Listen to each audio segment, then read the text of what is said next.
Jon Jones facing a new misdemeanor charge in Albuquerque, New Mexico after allegedly fleeing the scene of a vehicle incident in February. Court records show he was formally charged on Tuesday with a bond arraignment set for July 24th. Per reports, Albuquerque police responded to a two-car collision involving a female passenger who was exhibiting signs of intoxication and lacking clothing from the waist down.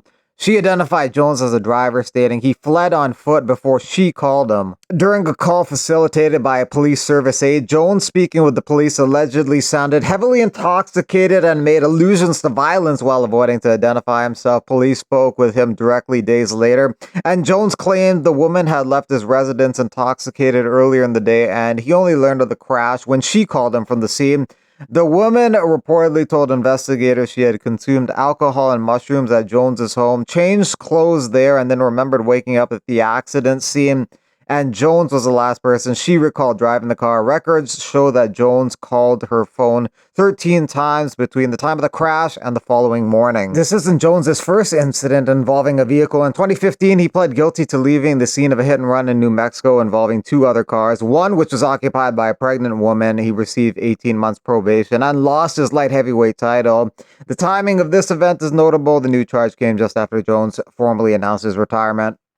Corey Anderson says, every time I see something like this, I reflect back when I was in the UFC and he was just getting cleared from the hit and run of the pregnant lady, and I was calling him out for it, and everyone came at me about people make mistakes. Now 7 years later, still a mistake. Some people feel 8 years back, DC accurately predicted Jon Jones's character and destiny. He doesn't want to hear my reaction. Please. He doesn't want to hear my reaction because I will tell him some sobering truth.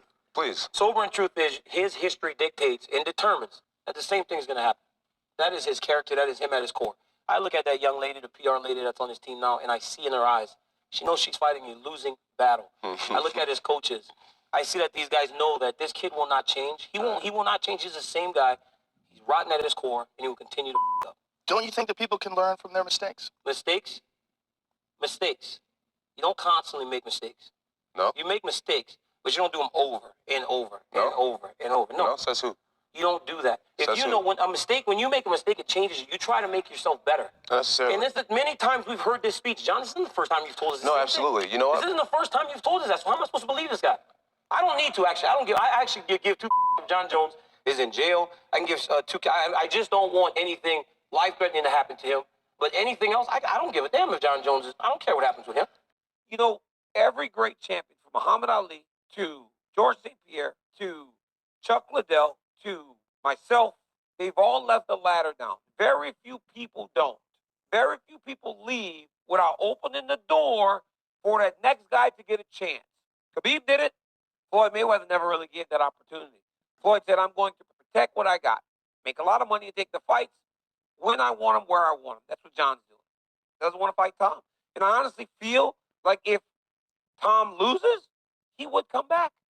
And that's crazy to me because that's going to only make it worse. With Jon Jones no longer being champion, there's no American-born male UFC champions. Merab has an American citizenship, but born in Georgia. Ankalaev, Russia. DDP, South Africa. Madalena and Volkanovski, Australia. Pantoja, Brazil. Kayla Harrison is the only American champion on the women's side. The UFC recently signed former PFL heavyweight champion Ante Dalia, and he will be making his UFC debut at UFC Paris September 6th. He's going to be taking on Marcin Tybura, so Dalia has a chance to break into the top 10 in his first UFC fight. Currently, Tybura is ranked number 8. He's coming off a decision win over Mick Parkin. And Dana White was sitting here, and he said that he will get you the ranked higher opponent. Who is somebody in your mind in your next fight? In my mind, first one after this tall guy is Dan Hooker. Yeah, he's a one more tall guy, you know, and I like to fight with tall guys. Do you expect the same war with Dan Hooker because he also loves the bloody fights like you? Man, he's a man. He's a man. How many crazy fights he have, and he deserves one more crazy fight. And he have a place now. I don't believe this place. Like when I'm lost to Gamrot, like I don't lost that place real. You know, this is my injury, and so this place now he hold. I won't take it back. If if that's okay. Khalil now has 10 wins since 2016. Rountree had 3 knockdowns in the fight, 2 in round 3 and 1 in round 4. Your thoughts about the... My thoughts about the fight, because it was a little bit slow. I think the fight was great. I was patient. I took my time. I stayed as safe as I could stay, still while defending myself and protecting myself and securing the rounds. I thought that it was well thought out. I thought that I had phenomenal coaching, a great game plan, and I thought that I kept my composure in moments that I wanted to just rush and try to finish.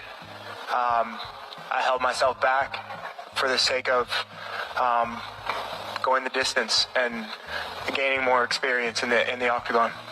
Right, in the first round, you obviously invested in the leg kicks. You hurt him so bad in the first round in the legs. This was also in your plan to hurt him in the first round with the legs? No. My plan in the first round was to just be ready for anything that he had. I think if my memory is correct, he actually was the first one to throw a low kick. And I think after feeling it, I just decided to start answering back with them. And that was just how that played out. And obviously about the future right now, Dana White was sitting here and say that we might possibly have your name in a title conversation. Where this victory puts you?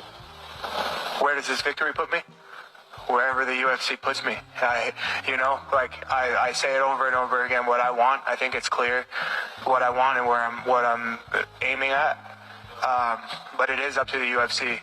Brendan Royval versus Joshua Van will be the fight before the co-main event on Saturday. Originally, it was supposed to be Royval versus Kopp. Kopp gives his thoughts on the fight. Says, I want to fight Brendan Royval, but stylistically, Joshua Van's game matches up well against him. He's got excellent boxing with real knockout power and solid defense. Plus, Royval's wrestling isn't much of a threat. Royval mainly brings volume and chaos. His biggest danger is actually catching you in that chaos, like what happened to Van against Charles Johnson. All in all, my pick goes to the rookie. Royval has more experience fighting top-level competition. He has a more diverse striking attack. He uses knees and kicks in addition to the punches, while Van mostly just uses his punches, but he throws more. Both throw with a lot of volume, but Van throws a bit more. He throws probably more accurately and with more force. The fight will probably be all striking, and neither guy gets tired, and they're not going to get tired in a 15-minute fight, so there's going to be a lot of volume. The strike count on this fight is going to be really high, and it's probably going to go the distance. Brandon Royval opened as a slight underdog, then a lot of people put money on him, and now he's a slight favorite, minus 116 favorite.